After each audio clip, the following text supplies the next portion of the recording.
Hello, my name's Tyler. This is the first episode of By the Way. This has been years in the making, and I ended up making a grainy cell phone video. I'm gonna wake up first thing in the morning, but I thought, you just need to start.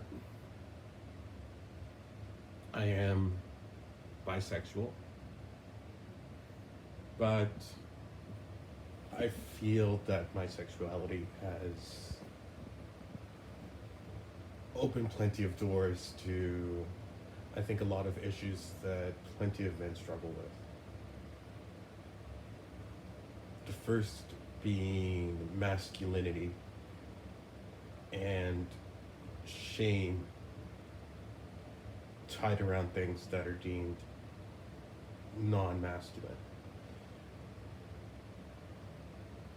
I still feel shame around any kind of gay sex.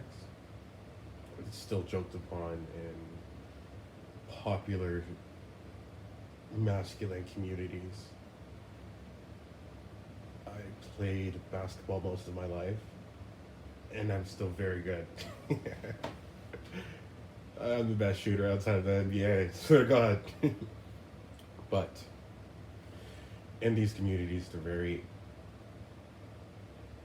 toxic towards anything queer.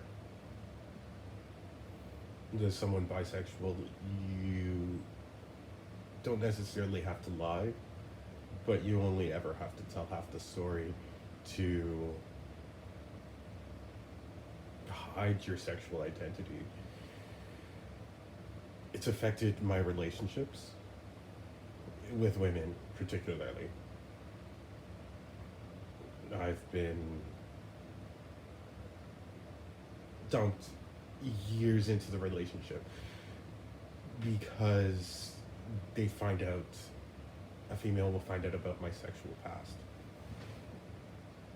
Not unfair, I don't think. And people can do as they wish. But I look at the hypocrisy of thinking. And there's a hypocrisy towards males in particular. I'm not saying males are disenfranchised, but males are expected to fit in a box.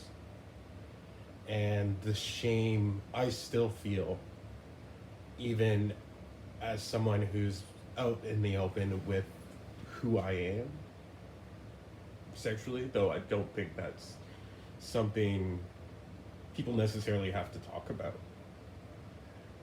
I don't understand why who I have sex with is such a big deal. Why does it matter? Any heterosexual relationship I enter into, it's never a topic of discussion who your past sexual relationships may have been with, or how many. But there are certain cases where I think this would be true. I think prostitutes in the female community would deal with a similar issue when people find out who they are, or maybe a girl who has OnlyFans. I liken bisexuality to these as deviant things in people's minds. And deviant is just something that strays away from the norm. If we were able to gather everybody's thoughts, there would be a consensus of what normal is. And in this new age of internet, we are able to gather worldwide what we think is normal and what we think is unnormal or deviant. And when someone's deviant, they get sanctioned. When someone deviates from the norm, they're sanctioned, either called weird or mentally ill if you go far enough into the unnormal. And who has decided what our normal is? That is my question. And in my personal experience, it's media. Media has showed me what a man is. From rappers to singers, sports stars. When you think of a man, who do you think of? I think of Kobe Bryant, Lil Wayne. I think of the guy driving the bus.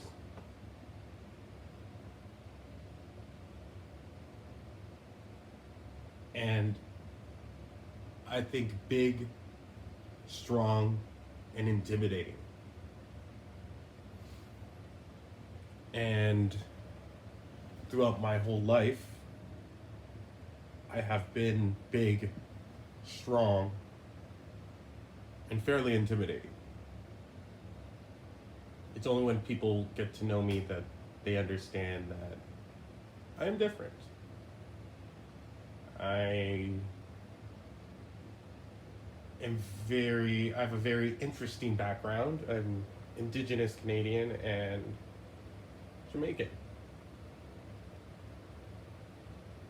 But as is par for Indigenous kids in Canada, I spent my life in foster care, being raised in a white home where anything black or ghetto was sanctioned. My big hair, my braids, all deemed gangster, that I looked like a gangster.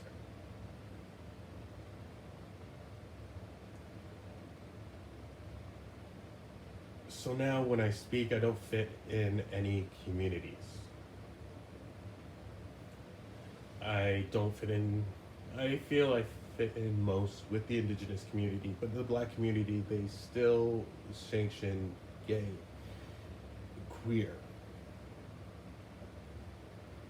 I try to say queer because it's a coverall, but this video in particular was shame, and the shame that men feel and how that shame affects them. How shame affects a man sexually. And what a lot of men don't realize is how much of a mental game sex truly is, with your mind state. It is why drugs are such a problem in the queer community. Because drugs allow you to let go of the societal norms and just enjoy.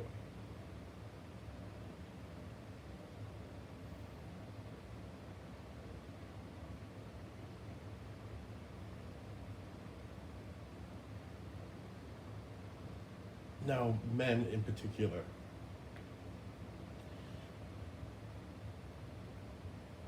We are told what we are to be. And the amount of pussy you get is dictated on either how attractive you are or how you fit into the box that people said you need to fit into. When I think of my male role models, I'm often thought of a man with excess income that can afford anything he wants, and that includes bitches and hoes.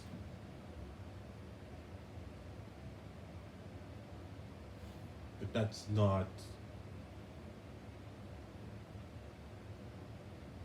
how I think it is a healthy way to look at women. They are not bitches and hoes, they are females.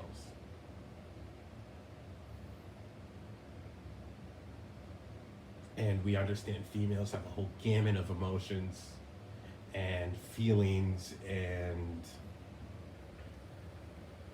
mindset tied into sexuality more than just sex. But I do think that is the normal perception, I feel, of females. They're allowed to be vulnerable, they're allowed to be angry. Men, not so much. Girls say they want vulnerability from a man. But how vulnerable?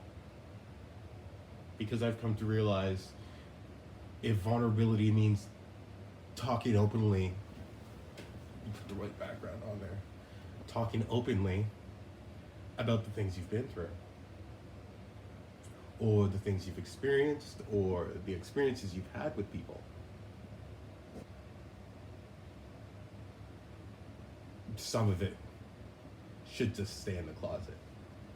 And I think it's this mindset that is keeping men in the closet. And I think keeping men in the closet when they may be romantically attracted to females and then sexually attracted to everybody.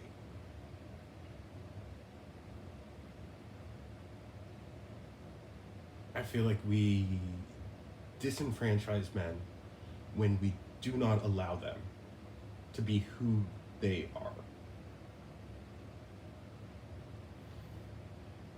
Now, the trans community probably could liken this, that they are not treated normally based on who they think they are. Now you get into an interesting discussion about mental illness when you talk about if your way of thinking is deviating from the norm.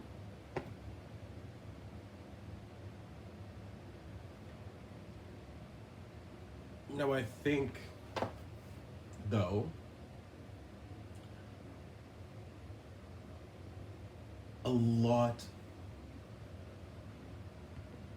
of the norms that men, I don't want to say must, but are expected to abide by.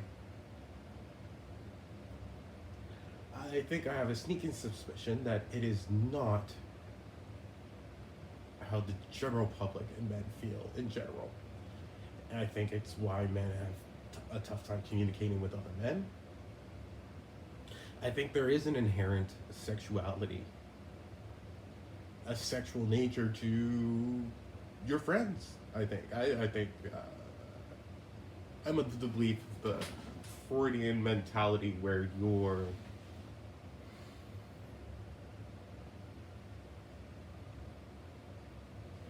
sex is is tied into everything that we do. And it would only seem biologically feasible because how do we continue the human race? Sex. How did we all get here? Sex. But why is it that sex is one of the most taboo topics to talk about? Why is something that brought us all here, except for those that were brought in scientific methods, that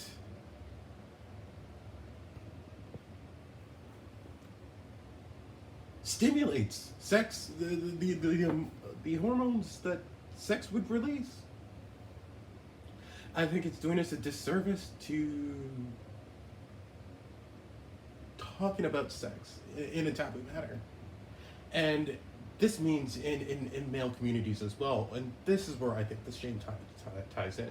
That shame in these communities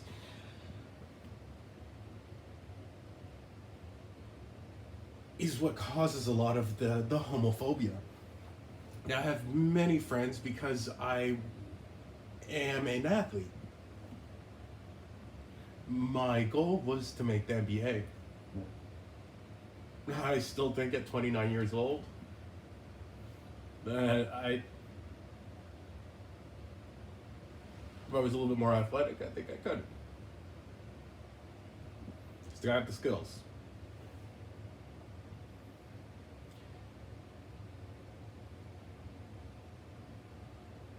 That it makes men uncomfortable when they know who I've fucked. Because now I've had the experience of essentially coming out. I would say, as some people would say, but I like to liken it as I just tell the truth now. I don't tell half the story. I don't keep half the story hidden. I don't switch the gender when I am talking about past relationships to fit other people's expectations of normal. However, I do find myself thinking these thoughts. Thinking I should say her, or I should say pussy. Or I should say sex in place of dick, ass, penis, anal sex.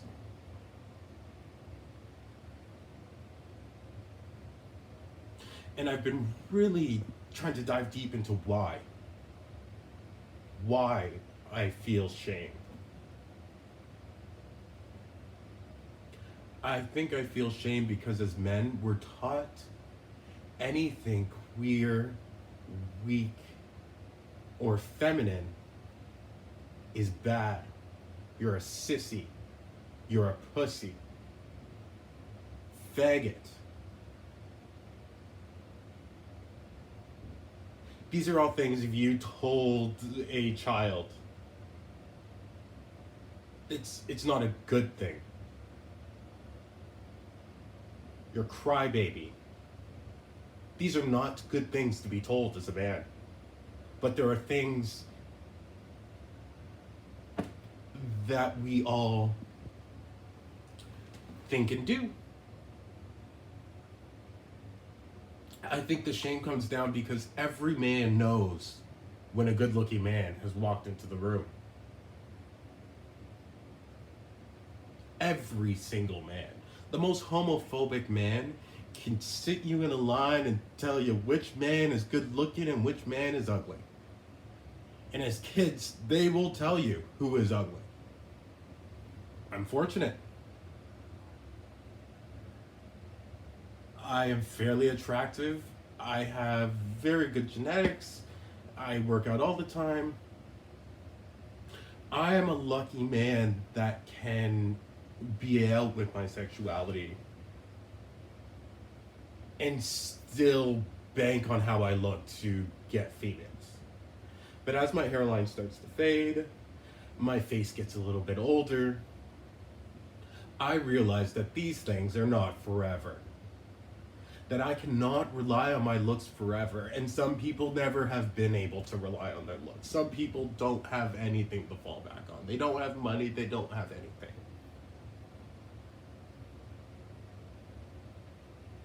And sex, in my theory, motivating everything that we do. If one isn't able to get sex, or feels shame for the sex that they can get and enjoy, then we're doing ourselves a disservice.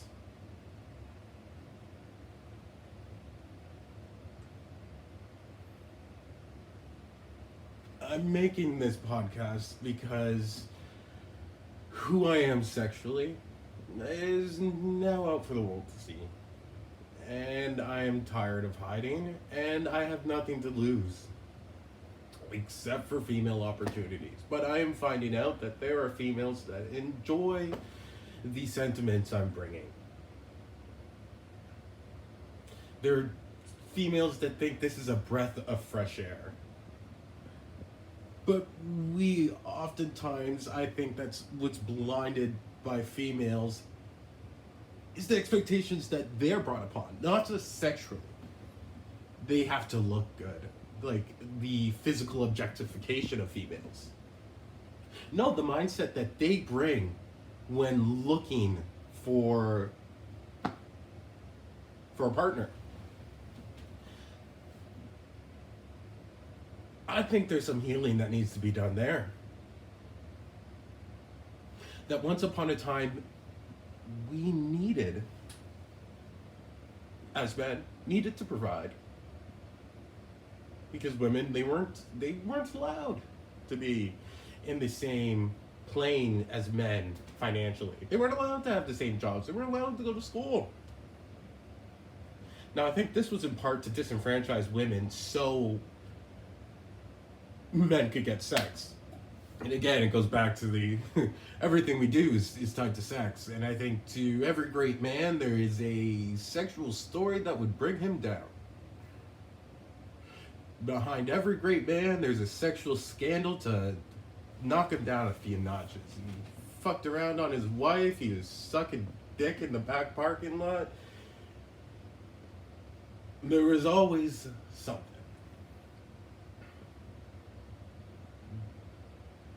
But mine was why. My thought was, why is this important?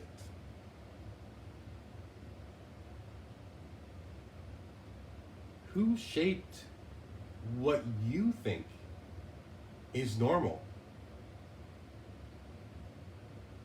Who shaped what you think is unnormal?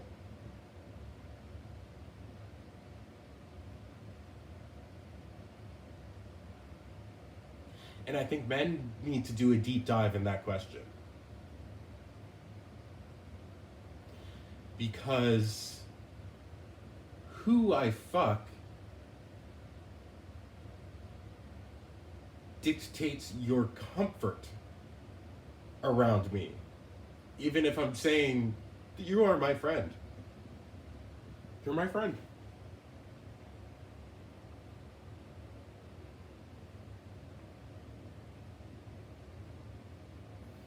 Because when I think a male finds out my sexuality and now calls into question their own sexuality and your discomfort around me because of who I sleep with, is because now you're thinking of me sexually.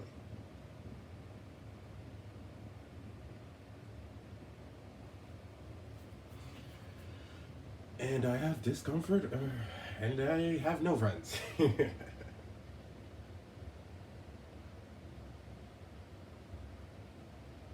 And the friends I do have,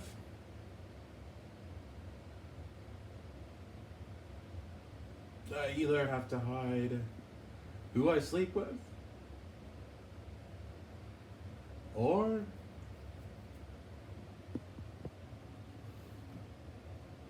essentially fit in, which is not, it's just who I am. It's who I am.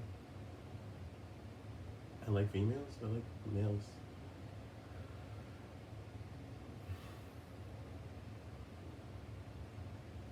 But in this journey, females have been much more difficult.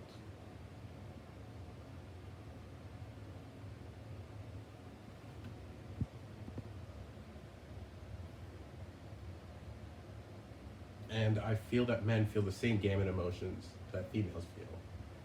It's at the same level. They're just as emotional. And I think that's okay. I think it's okay for a man to cry. I think it's okay for a man to have sex with another man. I think these things are okay. But I've come to realize that other people do not think these things are okay. For outlandish reasons. I was talking with some Middle Eastern people the other day. I guess I would consider them friends, but I'd consider them friends with a caveat. You're friends unless you know who I sleep with. Like, I always feel like when I'm in a group of males and they're like, oh, you're so cool, bro. Like, you're so good at basketball, bro. Bro, teach me how to play basketball. Yo, come hang out with me. Come hang out with our family. Come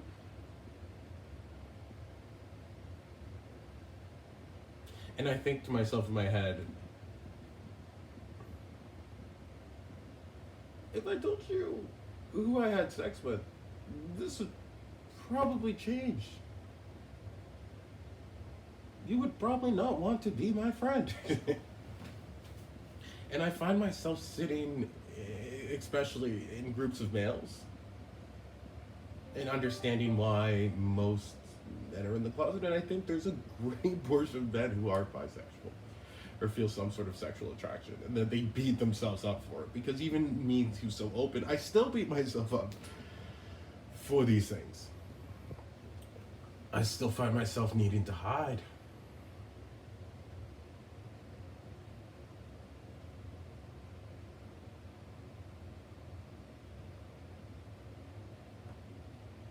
And I sit there with groups of men understanding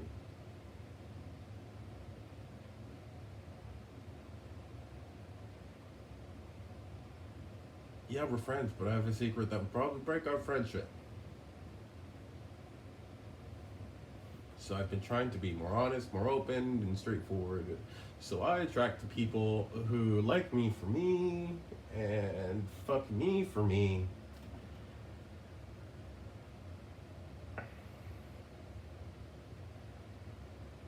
I'm realizing everything is inherently sexual. I think men only hang out with other men because it makes it easier to have sex with females. It lightens their chance to approach a group of girls. It gives them the confidence to go out and talk to that girl, say hello.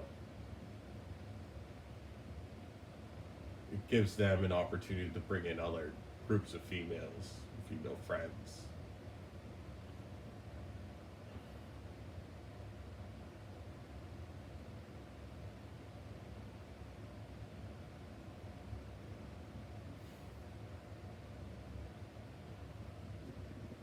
And as an attractive man, maybe less attractive men would keep me around because attractive people are pussy magnets.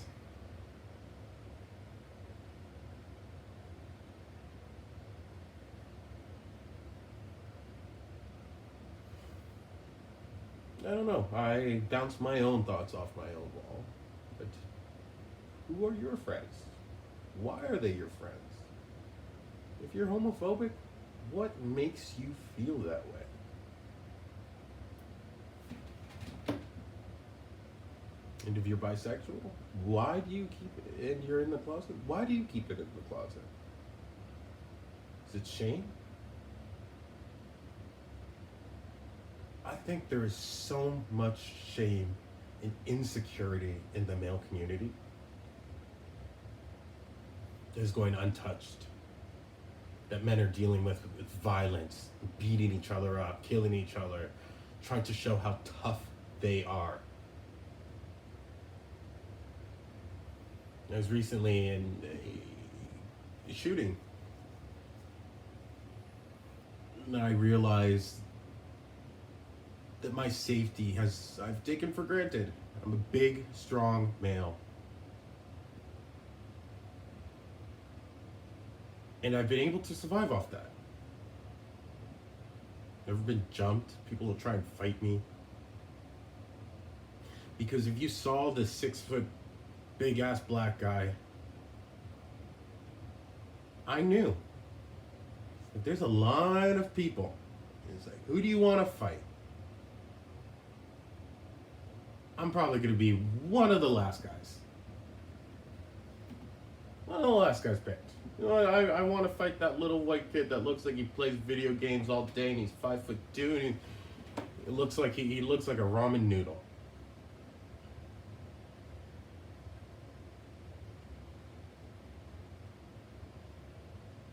Now I'm understanding suppressing these people.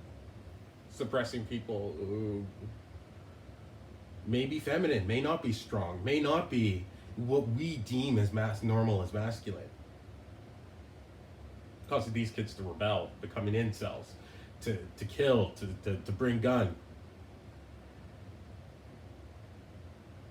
show how tough they are, so they can show you how man they are. And I found myself in this line of thinking often.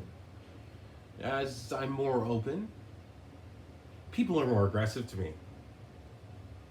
Now they want to pick the fight.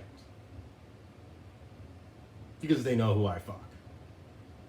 As if who I fuck makes a goddamn difference in a physical altercation. No, but it gives them the confidence to know that I'm not a gangbanger. That I'm not a drug dealer. Because those are often, I think, thoughts that people may think. I got tattoos.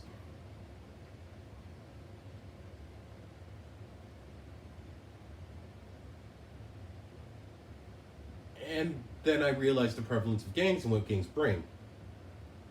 Because you're a gang member, you don't want to fuck with someone like that. When you see a black guy walking around with his pants down his ankles, he's blasting some fucking tunes. I don't want to fuck with that guy. He could have a gun. Now I'm realizing as I'm more open sexually that people want to start shit.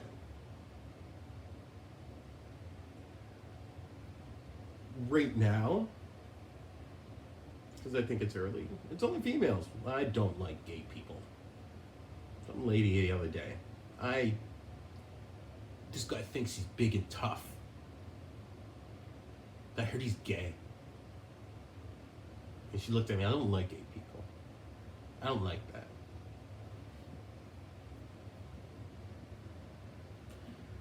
I pretended not to hear her. She looked like she was straight from Oshawa.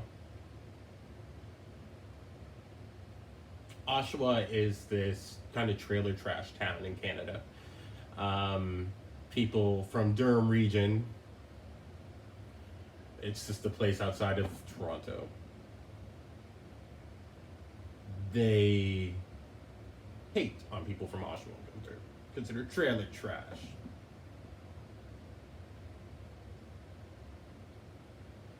This girl looked straight from there. So I thought, I don't want to give you the time of day. And I don't know who you are, but you know all these things about me.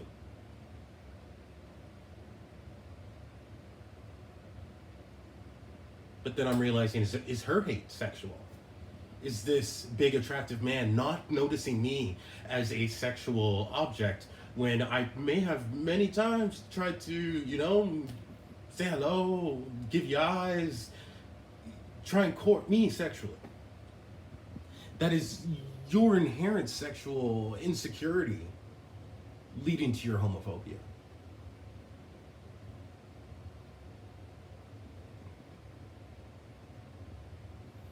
And one, I don't think I'm big and tough. But I understand that the color of my skin, the nature of my physical body portrays that image to people. And that's racism.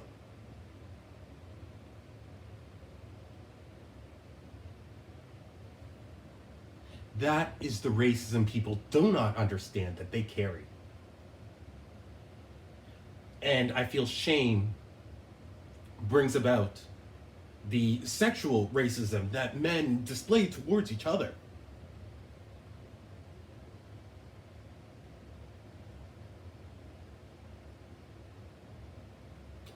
That our insecurities sexually are bringing upon hate and violence towards one another. Like, it's interesting that I grew up in a white community because I understand the fear white people have when they see a black man. We are taught to be feared. In communities where crimes are prevalent, it becomes advantageous to be violent, to be the biggest, strongest guy on the block. Because when you cannot call the police, you are then forced to fend for yourself. And when is it best to fend for yourself? When you're big and strong. So as black men, we've had to be big and strong. As former slaves, we've had to be big and strong. As indigenous Canadians who have went through an attempted genocide, we had to be big and strong. We had to intimidate. We had to form gangs because the police were against us. We couldn't call the cops. So when you can't call the cops, you have to be big and strong. You have to be scared. You have to be imposing.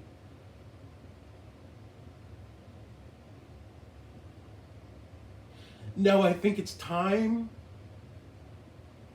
for us to take off our masks, to be vulnerable, to cry, to love ourselves, to love one another. Because I have this idea that it would be successful as far as drug addiction and treatment and legalization and essentially a government that we could trust, kind of like Denmark, that will offer social services that will help people get out of a bind. It will give people a decent quality of life, roof over their head, food to feed them, and job to work at least. Very least. That's the best we could do. If you're on drugs, if you're a prostitute, we'll give you opportunities to stop these things.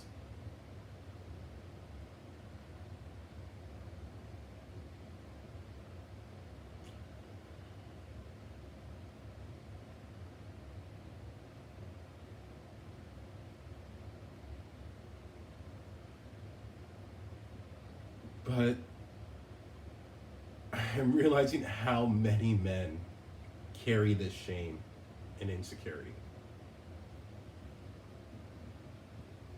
They all do. Biggest, toughest guy on the block still feels shame. Call that man a pussy. Call him weak. Call him a faggot. For men, these are fighting words. But why?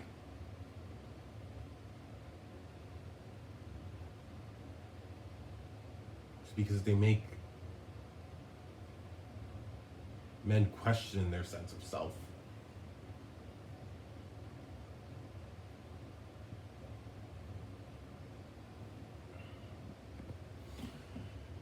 But I think humans really need to call into question why they think something is normal. Who has fed these images to us? Who dictates what we think is normal? Why are sports stars so big? Why are rappers so prevalent?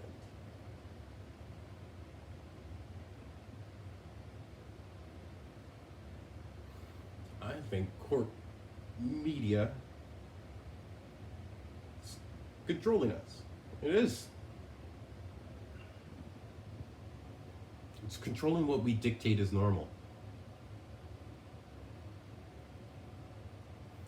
And if you have control over what we dictate as normal, anybody who deviates from that normal can be sanctioned, can be called mentally ill, can be called crazy, and or losing chances for opportunity, employment. They fall to the wayside. I think there's a big shift in what we think is normal, and government can't help it because we are worldwide with internet.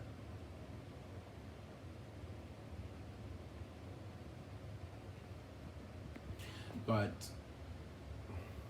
I feel that men in particular, females with the way that they view men should be, which is doing men a disservice, and then men viewing how they should be men, doing them a disservice. That's what this podcast was supposed to be for. vlog, or I don't know. I've been thinking about doing it for quite some time. I knew it would have been a hot topic because who I am.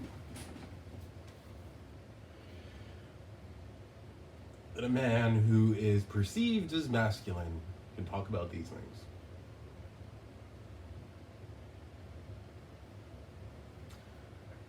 But I didn't for quite some time because I felt shame and insecurity of people finding out who I am.